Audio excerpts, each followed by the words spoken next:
You're listening to the Cool Audio Podcast, your escape into the world of stories, sounds, and imagination.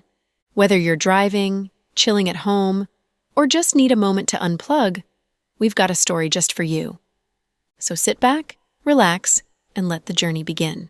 Then the man cautiously dug out a bank card from his pocket. Here it is. Fiona took it and glanced at the card, memorizing the number instantly. Now get out and don't come back or I'll cripple you guys. Thank you, miss. Thank you, miss. The dozen or so brawny men fled. Fiona returned to her seat and saw Chloe had grilled some beef for her. She picked up a slice and stuffed it into her mouth. My God, Fiona, you're a professional bodyguard? Sarah was still stunned. Yeah, I used to be a security guard when I worked abroad. Fiona lied without hesitation, making Chloe chuckle. Chloe, you are sly. I was wondering why you didn't bring bodyguards with you. So your sister is a bodyguard. Come on, let's thank Fiona for driving out those flies. As if nothing had happened, the three women enjoyed their meal. Then Sarah took a taxi and went home. Fiona followed her sister closely in the hospital to protect her. Outside the ward, when Chloe went in to do the round, Fiona tracked down the source of the bank card. As expected, it came from the bride of today's wedding. She was pissed off with Chloe for taking back her gold gift. The woman thought she could do anything she wanted just because her dad was the chief of the local taxation bureau. Fiona thought this woman would be trouble. Thinking for a few seconds, she issued an order to her subordinates. You guys set up a car crash, and I'll send the information of the target to you. Don't kill the woman. Just get her into a vegetative that she will never wake up from, so her scumbag husband will be shackled to her bedside for the rest of his life. Thinking of the woman who had lost her unborn baby at noon, Fiona decided to take revenge for her too. Okay, boss. The target is the daughter of a bureau chief, so the Transportation Bureau will try its best to find out the perpetrator. The one of you that takes on the task will need to leave the country immediately. Wait for my next instructions in Thailand. Boss, will you leave soon? Yeah, in a couple of days. You guys must finish the task today. Yes, boss. We'll finish the task. Fiona ended the call. Fiona's subordinates were masters in doing all kinds of missions. It was easy to hit a target in a car crash, but it was difficult to make the target fall into a vegetative state. At the Imperial Star headquarters. Anne. Yes, President Cooper? Damn it, I called you several times. What were you thinking? Nothing. Anne looked distracted. You just got dumped. In fact, you didn't get dumped since Fiona didn't accept your love at all. Your love for her is unrequited. President Cooper, can we not talk about it? And had not been himself since last night, because he still couldn't accept the fact that his idol, the #1 mercenary, was Fiona. He had been thinking about each word Fiona had said to him and the fights she had fought. He was absent-minded for the whole day. Be a man and get a grip on yourself. Look at me. I'm still alive after years of fruitless love. You were in love for only a few days, but you look as if you've lost your soul, Justin teased. I'm not as strong as you are. Besides, you can often see Dr. Green, but I can't. She might leave at any moment. I knew a person like Fiona wouldn't stay here for long. How about this? Before she leaves, I'll ask her out to have dinner with us. An idea dawned on Justin. No, please don't do it. Anne shook his head firmly. Why not? If the distance between you and Dr. Green is the distance between the sky and the sea, then the distance between Fiona and me is that between a goddess and a man. You can't solve it with dinner. Whoa, you surprised me with those flowery words. Man and a goddess? Justin thought and was exaggerating because he didn't know Fiona's identity. Although Fiona didn't ask him to keep her secret and didn't tell anyone about her identity. After all, her profession was extremely dangerous. One more person knowing of her identity meant one more risk. Forget it. President Cooper, I know my limitations. From now on, Fiona will be my idol for the rest of my life. Seriously? She's just a young girl. Why do you admire her? Amused, Justin looked at Anne. He thought and looked weird. He kept babbling about the distance between man and goddess. President Cooper, I want to be alone. But this is my office. Justin didn't know he should cry or laugh. Then I'll go out and won't disturb you. Then who's going to protect me when those female performers barge in and essay me? Justin teased Anne. Then you'd better give in to them. You won't lose anything. Tossing the words over his shoulder, and left. Damn it, he doesn't appreciate a good joke. Is Aaron truly in love? He had watched and get tricked many times by the scheming bakches that he met on Shake It on WeChat. Even though he didn't know if Anne was truly in love or not, he could see and was depressed. At South Hill Manor, Chloe and the twins were happily enjoying the cake freshly baked by their housemaid. Returning home from work, Jack changed out of his suit. When he walked downstairs, he bumped into Fiona at the entrance of the staircase. "Brother-in-law, you're back from work," Fiona greeted him with a smile. "Yeah, Fiona, the thing about Henry's wife. Did you do it?" "Yeah," Fiona nodded. "I heard about how she hired people to deal with you guys." "Brother-in-law, do you think I'm being too cruel to her?" Fiona wondered how Jack thought of the whole thing. "No, I think you're very merciful. That woman deserves to die. If anything happened to Chloe or the baby, I'd kill her whole family." Hey, don't worry. I wouldn't let anything happen to my sister. Fiona was confident. "When will you leave?" "You know about it already?" Fiona was surprised. "Your subordinates are leaving." "Yeah, I plan to go to Thailand. Psycho Riker is there waiting for me. If you need me for anything, just call me." Fiona understood the word anything Jack said meant anything, including money, connections, and manpower. "Okay, I will. Don't work so hard. Remember to come back and see your baby nephew." Then Jack turned and walked downstairs. Despite his coolness, his parting words showed his concern for Fiona. She had been an independent girl, free of worry, but now she had a big family including Chloe, the twins, and the baby in Chloe's belly. Her sense of contentment was hard to describe with words. At this moment, her watch beeped. She pressed on the answer button. "Boss, what's up?" "Mr. Ross wants to know when you'll reach Thailand." "Tomorrow morning. I'll set off at midnight and will arrive before dawn." "Good. Boss, see you later." Fiona turned off her watch and walked downstairs after Jack. "Auntie, come and eat cake. We saved a big piece for you," Little Bean called out to Fiona. "Okay." Fiona trotted over cheerfully. "Auntie, we'll have a piano performance in the school in a few days. Can you go and watch it with Mom and Dad?" Fiona found it hard to refuse her. "Your piano skills are excellent. Do you need to show them off?" Chloe chuckled. "Of course. Otherwise, the kids in the senior grades will think we're good for nothing. We must show them our skills," Little Bean said. "I agree. We must stun those pretentious kids with our great skills." Pudding unusually agreed to her sister's idea. "The two kiddos are scheming at such a tender age. I wonder what you'll become when you're grown up." Fiona pinched Little Bean's chubby face lovingly and touched Pudding's earlobe, showing how deeply she loved the two kids. "Little Bean, you must cut back on the cake and keep your figure," said Fiona. "I'll try." Little Bean looked reluctant. "Pudding, you have lots of time to make money in the future, so don't spend all your time studying stocks on your cell phone. Do something girly, such as shopping, flower arrangement, the art of tea, and etc. When you marry into a wealthy family, you will be a lady of many talents." "Okay, Auntie, I'll try," Pudding answered readily.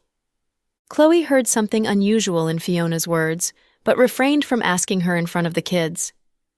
When the kids were distracted, she took Fiona's hand and walked to a corner, asking, "Fiona, are you leaving?" "Yeah." "When?" Chloe felt melancholy. She had selfishly hoped that Fiona would stay here forever and live her life happily with her family. But she knew it was impossible. Jack had said that Fiona looked idle, but had in fact engaged in several fights and killed several people after she came here. Fiona would never tell her sister about this dark side of her life, knowing her sister was a doctor whose job was saving people's lives. To make Chloe happy, she always showed her good and optimistic side. "I'll take a motorboat to the high seas after midnight. A helicopter will be waiting for me there." "So soon." "Sis, it's not as if I won't come back. Please don't be sad." Seeing her sister's melancholy face, Fiona felt guilty. "I just am reluctant to see you go. So are the kids." "I know. I promise you I'll visit you as often as I can. Okay? Okay. Sis, you're pregnant and must be extra careful. You must take bodyguards with you anywhere you go and never go out alone because you're the target of many bad guys. I know, Fiona. I'll be very careful. Okay, then take me to Sky Blessing Court in a little while, Fiona said.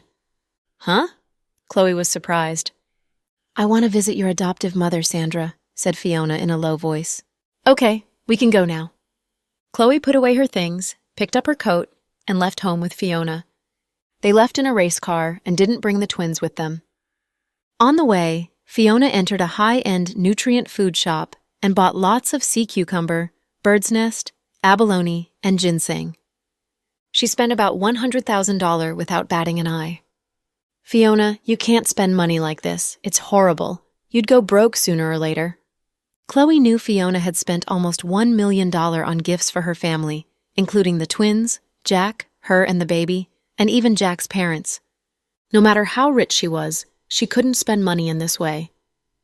Sis, people in our profession earn quick money with one deal that could be worth up to several billions of dollars.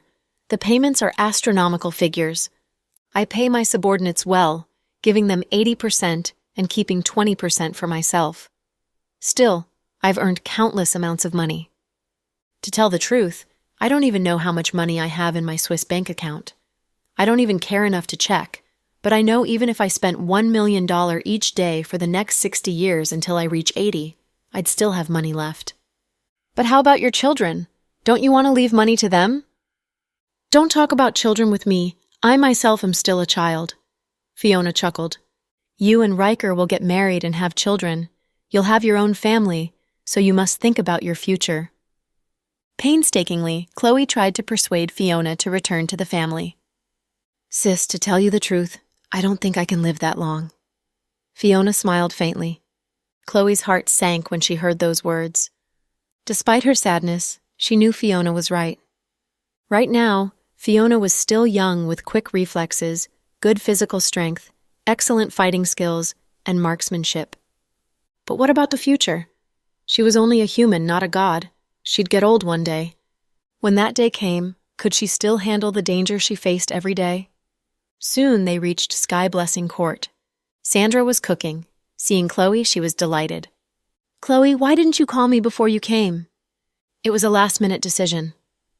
Oh, this girl is... Sandra saw Fiona standing behind Chloe and found the girl unfamiliar. She's... Chloe was about to explain Fiona's relation to her when Fiona said, Hello, Aunt. I'm Jack's distant cousin. I live abroad and came back for vacation. Oh, you're Jack's cousin. No wonder you are so pretty. Come on in. Sandra asked them into the apartment warmly. Fiona placed the gifts in the living room. Auntie, it's our first meeting, so I brought you some small gifts. I hope you like them. These things are expensive. You're young and must be still in school. The gifts are too expensive for me. Return them, please. I can't accept them. Sandra wasn't a greedy person. Chloe usually bought these things for her, so she knew the prices of these health supplements. She didn't want the young girl to spend so much money on her. Mom, Fiona bought them for you. Just take them. Chloe knew Fiona's temper, so she persuaded her mother to accept the gifts. Have you two had supper yet? Not yet. We came to have supper. Then I'll go and make dumplings. A neighbor gave me some shiso leaves. They'll be delicious in dumplings. She put on an apron and went into the kitchen. Sis, she's been very good to you these years, right? Fiona asked Chloe in a low voice. Yeah, she's been really good to me. I can see that. She's a very honest woman. Sitting on the sofa, Chloe picked up an apple and bit into it. Mom had a hard life. My adoptive father died early, leaving her to take care of me and my younger brother alone while being branded as Timothy's other woman.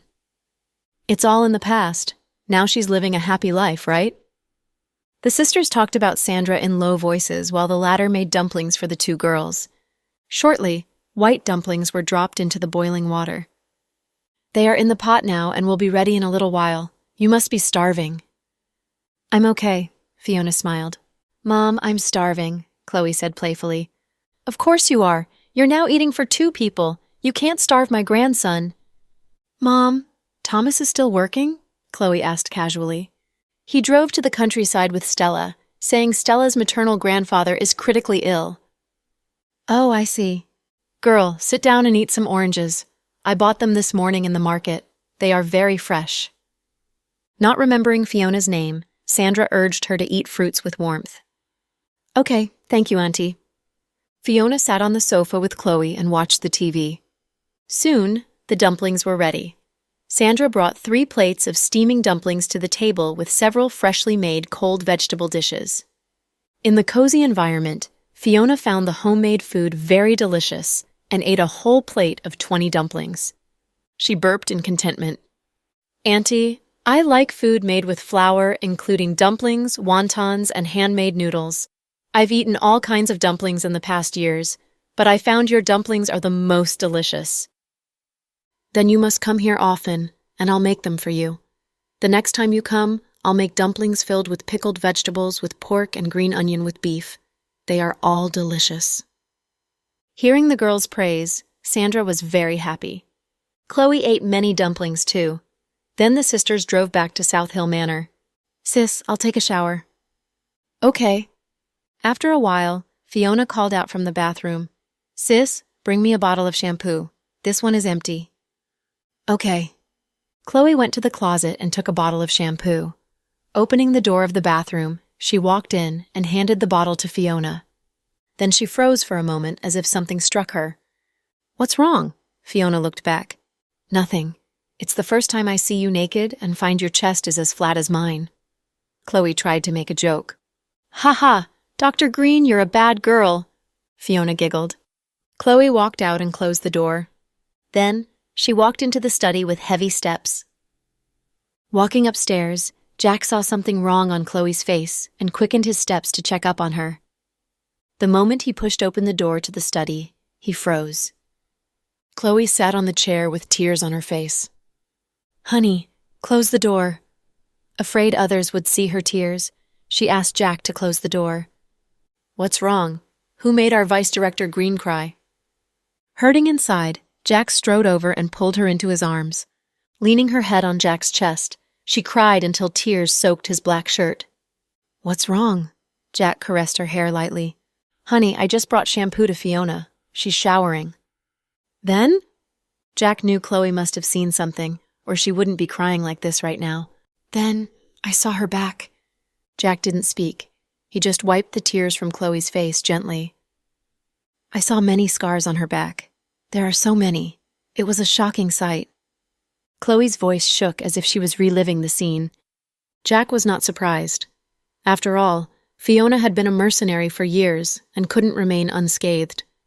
Not long ago, she had been sieged in a cold storage room by Legend and his men and almost died together with them. Fiona is a mercenary and lives her life dealing with danger each day. When she fights with people, does a killing mission, and gets hunted down, she can't always get away unscathed, Jack explained patiently. Honey, she's only 20 years old. In our country, girls at her age are in college and date boyfriends in pretty clothes or go out to have fun with their good friends. But Fiona... More tears gushed out. Honey, everyone has a different life. Fiona has her own life. Even though you two are sisters by blood, you live in 2 totally different worlds. You can't change the facts. I wish she was the firstborn, so I could live this life for her. But no one can live one's life again. I know you love Fiona, but you can't change her life. Honey, you're smart. Don't you understand this simple fact? Soothing her, Jack held Chloe tightly in his arms. Meanwhile, Fiona finished her shower and changed into pajamas. Then she went to the twins' room to play games with them until they fell asleep at midnight. Changing into a black windbreaker, she packed some necessities and walked downstairs. It was midnight, and everyone in South Hill Manor had fallen asleep. She didn't want to say goodbye to her sister since she didn't want to see her sister cry. She didn't like crying or feeling soft-hearted. She planned to leave silently and send a message to her sister when she was gone. With a bag in her hand, she left through the back door without alerting the security guards at the gate. Her subordinates remaining in the city picked her up and drove to the pier.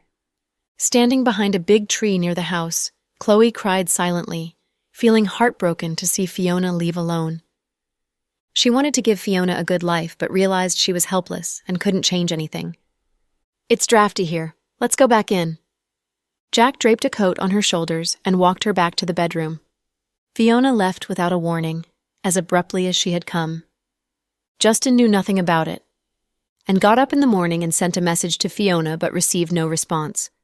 The number he saved on his cell phone was the one that Fiona used in the country temporarily. Once she left, she would not log on to Snap, for fear it would expose her whereabouts. Receiving no response, Anne mustered his courage and dialed her number, but no one answered. Gritting his teeth, he called Chloe. President Green. Anne, what's up? Fiona sounded dispirited. Is Miss Fiona with you? She likes lotus leaf rice noodles, right? I saw a new restaurant had opened on Tianyi Road, and its rice noodles are quite good. I wanted to ask her if she'd like to try it. It's not necessary. She left. Chloe sounded a bit tired. Anne's heart contracted when he heard those words. She left? Yeah. Where did she go? I don't know. Chloe told him the truth. When will she come back? Anne asked anxiously. I don't know, and I'm sorry, but I truly don't know her plans. Okay, thank you, President Green. Hanging up, Anne looked lost. What happened? Look at you. Did you lose a bet on a soccer game? Justin teased him. Fiona left. Left? Where did she go? Justin was surprised. I don't know. No one knows where she went. Why? Did she have a fight with my Chloe and leave their home in anger? Justin thought the matter was simple. President Cooper, I want to take the day off. Are you going to go and find Fiona? Justin looked at Anne in surprise. No, I just feel low and want to go out to get some fresh air. Do you want me to get a female performer from the company to keep you company, Mr. Anne? Justin joked. No, President Cooper, I'm in no mood to banter with you. Then, Anne got up and left as if he was in a daze. Justin didn't ask more questions, knowing Anne had fallen in love with Chloe's younger sister. But he knew without a doubt that nothing would come out of it. He didn't know Fiona's identity, but was sure that Anne couldn't manage a girl like Fiona. They were two totally different kinds of people. Justin drove to work alone. Ever since Elsie moved out, they hadn't contacted each other, even though they had each other's Snap contact. Justin didn't like posting updates on Moments and was too lazy to like other people's updates. Elsie used to post an update each day, but after moving out, she had been silent. Justin had almost forgotten her existence. But today, he saw Elsie had posted an update when he browsed through his friend circle posts on Snap. She posted a selfie before she had gone on a morning jog. Wearing a black workout tank top, she didn't put on makeup. Her face looked less pretty, but quite fresh. She wrote, Suddenly I miss the mornings in the city.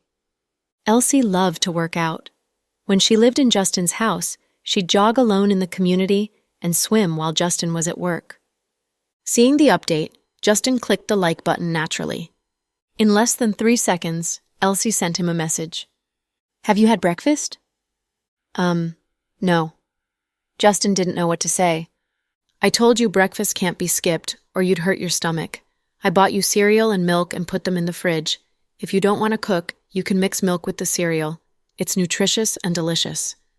Okay, I've been busy and didn't think of that. If you're so busy you can skip all 3 meals, Elsie bantered with him. No, I can't do that. I'd starve to death. Good. Then the world will have one less single man. So will our country. Generally, it's a good thing. Sis, did you eat gunpowder this morning? You want to fight with me? Justin was exasperated. Not gunpowder. I ate pesticide. Okay, get back to whatever you've been doing. I'll go on with my jogging. Okay.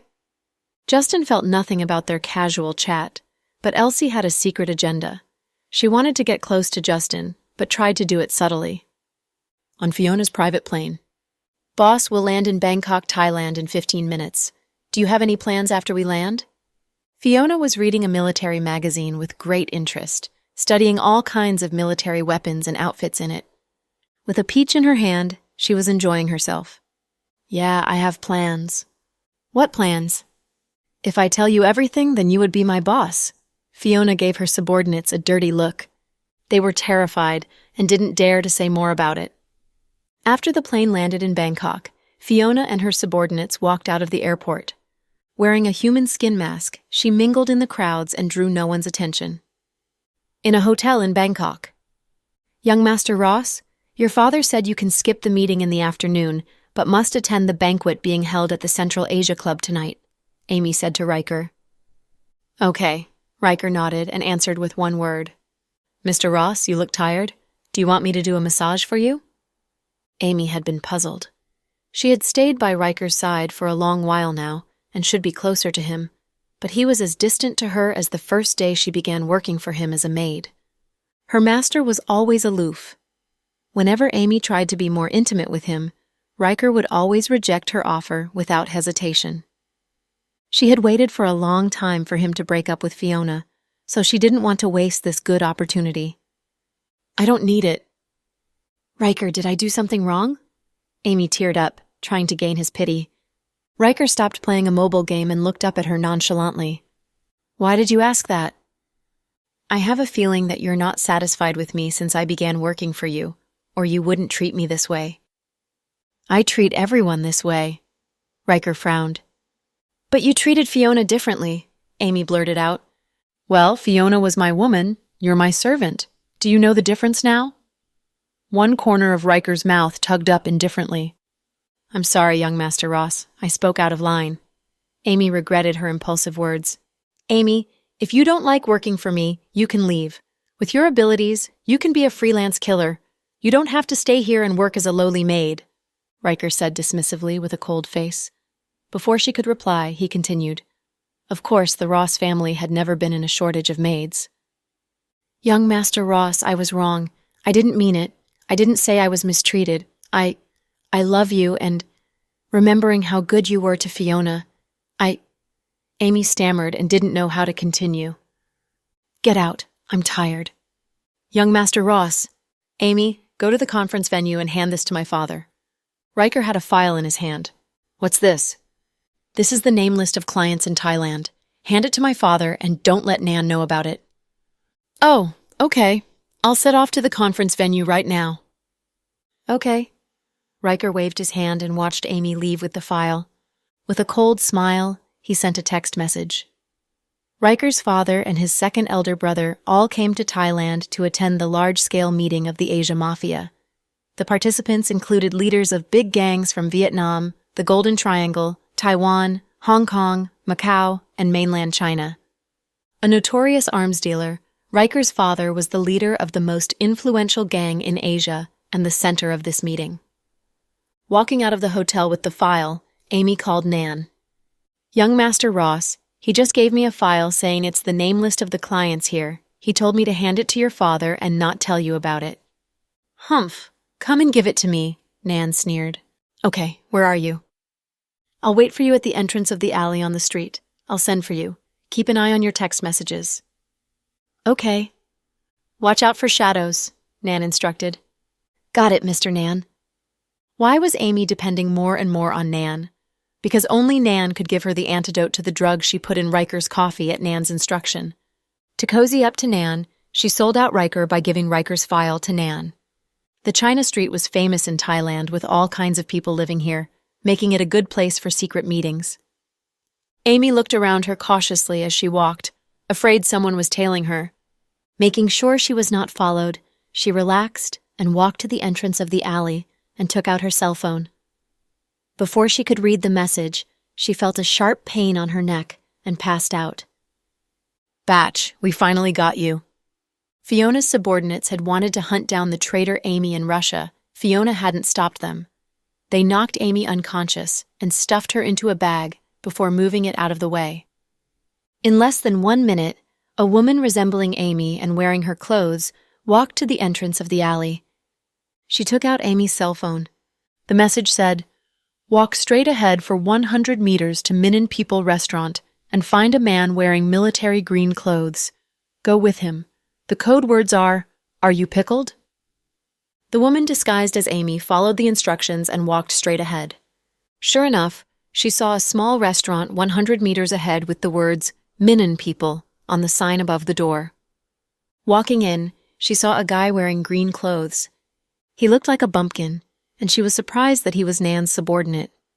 The fake Amy walked up and asked tentatively, "Are you pickled?" The man's hand paused on the beer bottle as he looked up at Amy. "Follow me." They meandered to a remote small alley. "The boss is inside. Go ahead," the man said when they stopped before a dilapidated house. Nodding, the fake Amy pushed open the door and walked in. Inside the door stood two big Russian guys who were Nan's bodyguards. When she entered, Nan was smoking some drugs. "The stuff in the Golden Triangle is so pure. It's so good and makes me feel so high." He was doing drugs alone in the room. When Amy walked in, Nan glanced at her and asked, "Where is it?" "Here." Amy lifted the file in her hand.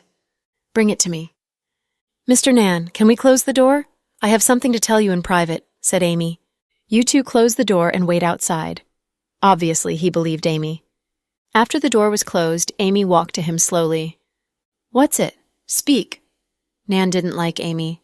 "You'd better read the file first." Amy handed him the file. Unsuspiciously, he reached out to take it. But the moment he extended his hand, a dagger was pressed against his throat. "Batch, you dare to threaten me?" Nan got furious. "Stupid BS, where are your manners?" "You're Fiona?" Hearing her voice, Nan understood suddenly and paled in shock. The moment Nan said the words, Fiona punched the back of his neck, knocking him unconscious. She dragged him out of the door, shooting the two bodyguards before they could react. She left one of them alive on purpose. Dragging the unconscious Nan out of the house, she got into the silver van that her subordinates had driven over to meet her. "Boss, good job. You were really fast." It took her less than 3 minutes to finish the task. She sure were efficient. "Nan trusts Amy and didn't think I was an imposter." Fiona pulled off the human skin mask from her face. "I knew that batch was working for this BS, Nan. We can't let them go this time." Fiona just curved up her lips. With Riker working from the inside, their plan was a great success. Riker knew Amy wouldn't give the file to his father and would hand it to Nan. Nan had come to Thailand earlier than the others since he had hooked up with many local gangs here.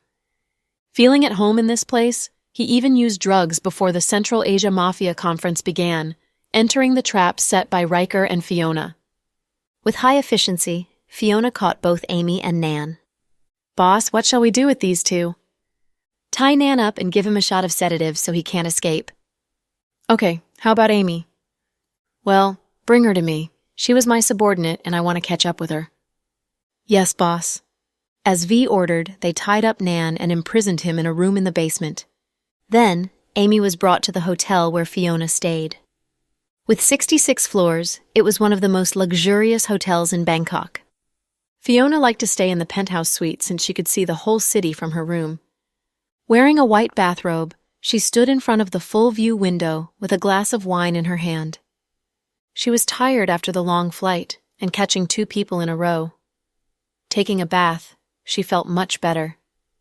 Then, the door opened as her subordinates pushed Amy into the room. She had just woken up, looking confused. On a whim, Fiona put on the human skin mask as she stood with her back to Amy. "You..." Amy looked at her back in fear. When Fiona turned abruptly, Amy was startled when she saw the face resembling hers, as if she was looking into a mirror. But Amy knew she wasn't looking at herself in the mirror, since the woman was wearing different clothes from hers. She had no twin, and knew no one could resemble her so much. After the initial confusion and shock, Amy suddenly remembered that in the whole world, only one person excelled so much in the usage of human skin masks, and this person was Fiona. She had worked for Fiona for a few years, and knew Fiona could easily change her face into anyone. Boss, it's you." Frightened, Amy stammered. She wished she was wrong because Fiona was the last person she wanted to see in the world. "Very good, you can still recognize me. Amy, we meet again." With a smirk, Fiona pulled off the human skin mask. Instantly, chills ran down Amy's spine since she knew she would die now that her boss had appeared. "Boss, it's really you." Amy was at a loss for words. "What do you think?" "I'm just surprised to see you here." Amy tried to remain calm. "Do you think you're here on vacation with Riker?" Fiona smiled in contempt. "There's nothing between Mr. Ross and me. He loves you, boss.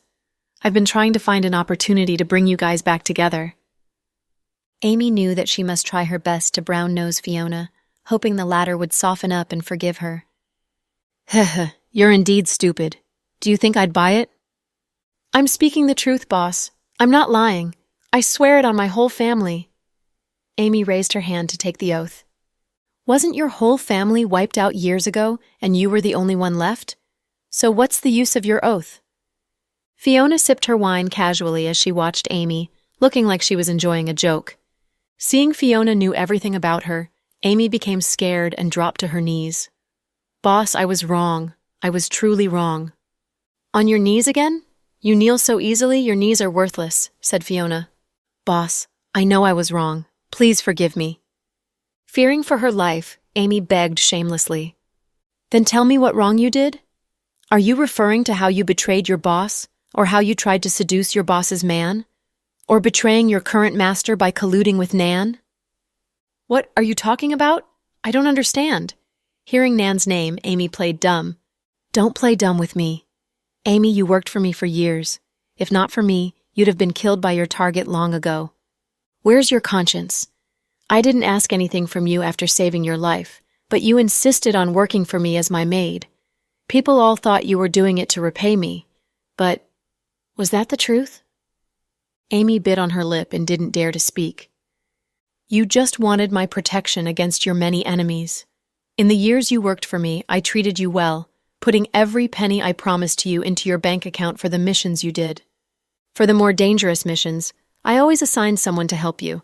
In the years you worked for me, you'd earned at least $200 million, right?" "Boss, I—" "Shut up and listen." Fiona glanced at her face coldly. "Yes, boss." "Under my employment, you even instigated 2 men to leave me. Of course, I don't blame you since they wouldn't have stayed long even without your urging. Under my protection and taking my money, you tried to steal my man and even colluded with that BS Nan against your masters. If we lived in ancient times, traitors like you would be skinned alive." "Yes, boss, I was blinded by passion. Now I truly understand that no matter what I do, Mr. Ross would never like me. But Nan forced me to work for him." "Really? Do you want me to bring Nan here and see what he says about it?" "Ah?" Hearing Fiona's words, Amy was stupefied. It meant that Fiona had caught Nan, too. In sudden understanding, Amy realized Fiona would never pretend to be her for no reason. Fiona must have disguised herself as her to trick Nan. At this thought, Amy's face paled in fear. "Boss, Nan is a liar. You can't believe his words. I've done my best to serve young Master Ross." "Really? I'll ask Riker about that." Fiona pressed a button, and her subordinate standing outside opened the door and asked Riker, who was resting in the next room, to come in. Seeing Riker, Amy crawled to him immediately. "Young Master Ross, please help me. Please say something for me. She only listens to you." Amy wept. Riker kicked her hand away in disgust. Looking up at Fiona, he said, "See? Even she can see you love me, but you still refuse to admit it. Damn it. You're here to question her, not force me to say I love you. Get to the point." Fiona was exasperated. With measured steps, Riker walked over and sat on the sofa next to Fiona. "You said you're loyal to me. Then why did you follow Nan's instructions and drug me?" Amy's body shook when she realized they knew everything, including the drug. "Nan forced me to do it. He said if I didn't do it, he'd find other ways to deal with you. Young Master Ross, I was worried for your safety, so—" Amy didn't dare to continue. "So you put the drug in my coffee. Do you know what that drug would do to me?" Riker continued to ask. "Nan said it would only make you listless. It wouldn't endanger your life," Amy said with conviction. "Whoa, you even believed Nan's words. Having worked for Fiona for years, you're still this stupid. I'm surprised." Riker took out a bag of a drug powder and tossed it onto the floor. "Did Nan give you this?" "Yes," Amy nodded, not daring to lie. "Do you know the effects of the drug?" Riker asked her. Amy shook her head. "Anyone taking it will have a minor stomachache which will turn into a sharp pain. In 3 months, the stomach will fester until holes appear in the intestines." "No. Impossible." Amy looked at Riker in astonishment. "Fortunately, I've never taken that drug. You drank the coffee with the drug in it. Riker said the words airily, but Amy was dumbfounded. Impossible. How could it be? Nan has always wanted to kill me and used you to do it. So don't claim you did everything for my benefit. After all, you've been doing things to harm me. I didn't. How could it be? Knowing the truth, Amy was stupefied, not able to process the fact that she had taken the poisonous coffee. Fiona tossed a pistol onto the floor before Amy. I'll give you one last chance. Shoot yourself and you'll owe me nothing. Boss, please don't. I don't want to die. But you've been poisoned for more than 1 month and will die soon when your intestines become eroded, said Fiona quietly. There must be a way to save me. Boss, your father is a medical genius. Would you ask him to make an antidote for me, please? Amy crawled to Fiona's feet and bumped her head onto the floor repeatedly, trying desperately to find a way to live. Amy, I don't want to repeat myself again. Pick up the gun and kill yourself, and everything between us is over. Fiona put down the red wine and said, looking down at the woman kneeling at her feet. Boss, I don't want to die. Please forgive me. Amy kowtowed repeatedly, but Fiona was unmoved. Riker looked at her without a trace of pity in his eyes. Her forehead began to bleed, but Fiona didn't soften. Finally, she gave up and looked at the gun on the floor. She picked it up slowly and aimed it at her head. Closing her eyes, she pulled the trigger.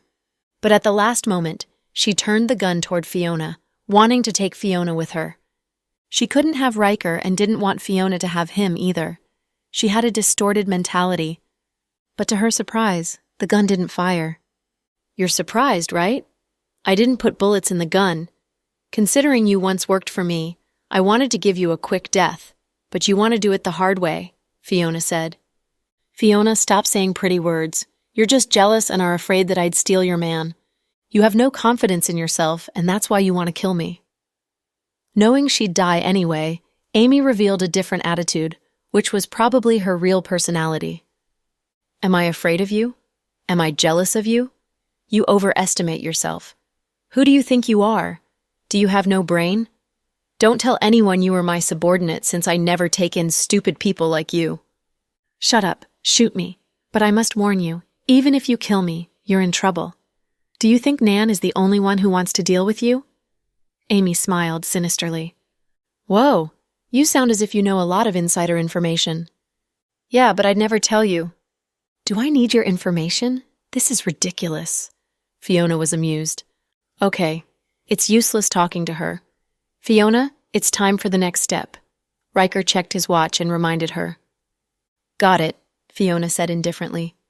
Fearfully, Amy closed her eyes, knowing how cruelly Fiona usually handled her enemies. She knew she would probably be beaten senseless. Okay, since you've chosen your path, that's it. I'll never see you again, Fiona said. Hurry up and kill me. Amy sounded impatient, but was extremely scared. Don't overestimate yourself. I don't want to dirt my hands by killing you. Fiona waved her hand and her subordinates came in and dragged Amy out. Where are you taking me? Amy struggled desperately but couldn't muster any strength. You deserve to be skinned alive for betraying our boss. Batch, this is the end of you. In your next life, I hope you will be a better person.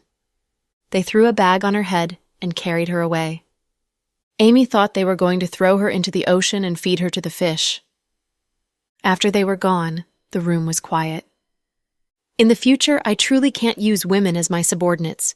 They'd get jealous of me and then hate me for my great beauty. Fiona touched her own face narcissistically. With me by your side, you don't need a maid to serve you. Riker held her from behind, placing his hands on her waist suggestively. What are you doing? I want you, Riker said. Understanding his intentions instantly, Fiona lifted her foot to stomp his foot. Fortunately, Riker reacted quickly and dodged it, or else he'd be in great pain. Look at you. Which woman is as violent as you are? But you like violent women, right? You don't like the pretentious ones, right? Otherwise, you'd have slept with Amy. Slept with her? I'm not that hungry. Riker's lips curved up a bit. They all say men think with their lower bodies. Do you think I'd believe you? While you were in Russia, you must have enjoyed yourself with Russian girls who have big breasts and big butts, right? Fiona teased him. Give me back the body armor, you ungrateful girl. Ha ha! Shame on you! How can you ask back the thing you gave out? Fiona mocked him. Shame on you. You bully your fiancé with a smirking face. Who said you're my fiancé? I can replace you at any moment. Fiona turned her head and looked at Riker challengingly. If you say so, I won't let you go today. He moved suddenly and pushed her onto the soft big bed in the suite. Before she could react, he followed and pressed her onto the bed. You're shameless. Do you want to rape me? Fiona began to curse. No, I want to consummate our marriage. In your dreams, I'll smash your face. Fiona waved her fists. Go ahead. Even if you kill me, I'll do what I want to do. Riker had missed her so much that he couldn't control his passion when they were alone in the room. Psycho Riker, do you want me to hit you? They were about to engage in a wrestle when a knock came at the door. They paused at the same time. Boss, it's time for young Master Ross to go. The other side finished the preparations. Do you hear that? Riker looked reluctant. Be a good boy, Rye. Don't call me that. Hearing Fiona call him Rye, he felt embarrassed. Okay, this is the last part of the drama. After all, we've put in lots of effort into the drama and can't stop at this stage. Fiona coaxed him. You must give me some enticement, Riker threatened. Okay, moi. Fiona kissed his face. That's not enough. Riker begged for more like a child. Then I'll give you a kiss on the mouth, okay? She mustered her courage and raised her head, throwing her arms around his neck. With her eyes closed, she kissed him. While she was focused on the kiss, Riker reached up and touched her chest. Instantly, her face turned dark. Before she could do anything, Riker jumped up and fled. Damn it! You dared to take advantage of me. Psycho Riker, just wait and see. Caught off guard by Riker, Fiona was touched in a place she had never allowed anyone to touch. Meanwhile, Fiona's subordinates gave Amy an injection, making her listless, and tossed her on a dirty street. In less than 1 minute, she was caught. The batch is here. I got her. In a private club. Amy was brought into a Thai-style house. Riker's father sat in a room with a hard expression. Mr. Riker, where's my son Nan? Mr. Nan? Fiona got him. That evil woman is in Thailand and caught Mr. Nan. Go and rescue him or she will kill him. Fiona has always disliked Mr. Nan. Go on with your lies. Mr. Ross, I'm not lying. It's true. Bring Nan's bodyguard. Riker's father glanced at one of his subordinates. Yes, sir. Then, Nan's personal bodyguard, a Russian guy who had just come out of a gun wound surgery, came in. He became furious when he saw Amy. It's her. She took away my master. It's her. The Russian bodyguard yelled in Russia. The bodyguard recognized you. What can you say? It's not what happened. Fiona did it while disguised as me. Please don't be fooled by her, she tried to explain. Disguised as you? Do you think you're playing a role in a wuxia movie? You're an evil woman. As Riker's maid, you dared to scheme against his brother. No, you misunderstood me, Amy tried to explain in tears. Tell me where Nan is. He's truly in Fiona's hands. You must go and find Fiona. You're still lying to me. Take her out and make her tell the truth. Don't kill her or let her escape. Yes, sir. Hearing the order from Riker's father, Amy despaired. She truly wished that she had killed herself with Fiona's gun. Now she couldn't even get a quick death since no one would believe her words. Fiona's disguise was extremely good, but Riker's father hadn't seen it and wouldn't believe it. Now Amy understood why Fiona didn't toss her into the ocean and feed her to fish. Instead, she tossed Amy onto the street so people from the Ross family could find her. Nan being missing was a big issue, since lots of the business in the Ross family was managed by Nan. Since many new clients here were Nan's friends, the old family chief needed his son to do the introductions. But with the meeting coming soon, Nan went missing. Walking out of the house, Riker's father felt discomfort in his chest. Where's Riker? The third young master is resting in the hotel. Tell him to come and see me here. Yes, sir. 15 minutes later, Riker's car drove into the club slowly. Riker seemed to have expected that his father would summon him. Father, do you know your maid kidnapped your second brother? When? Not long ago. Father, I hope you don't think I sent her. I wouldn't be so stupid as to use my maid to do such a thing. Of course I know it's not you. But who is the woman working for? Was she a spy planted among us by Fiona? His father was suspicious of Fiona. Why did you drag Fiona into this? Riker defended her. Where's my file? I sent Amy to deliver it to you. What, you didn't get it? Riker asked. What, you sent Amy to deliver it to me? Riker's father was stunned. Yeah, I gave it to her. Unbelievable. His father became more furious at the woman for making such big trouble for them. Meanwhile, in a basement, Nan was woken up by cold water splashing onto his face. He saw an extremely exquisite face before him. Wake up, great second young Master Ross. Nan shivered at Fiona's sweet smile. Thanks for tuning in to the Cool Audio Podcast. If you enjoyed the story, don't forget to like, subscribe, and share with a fellow story lover. Until next time, stay cool and keep listening.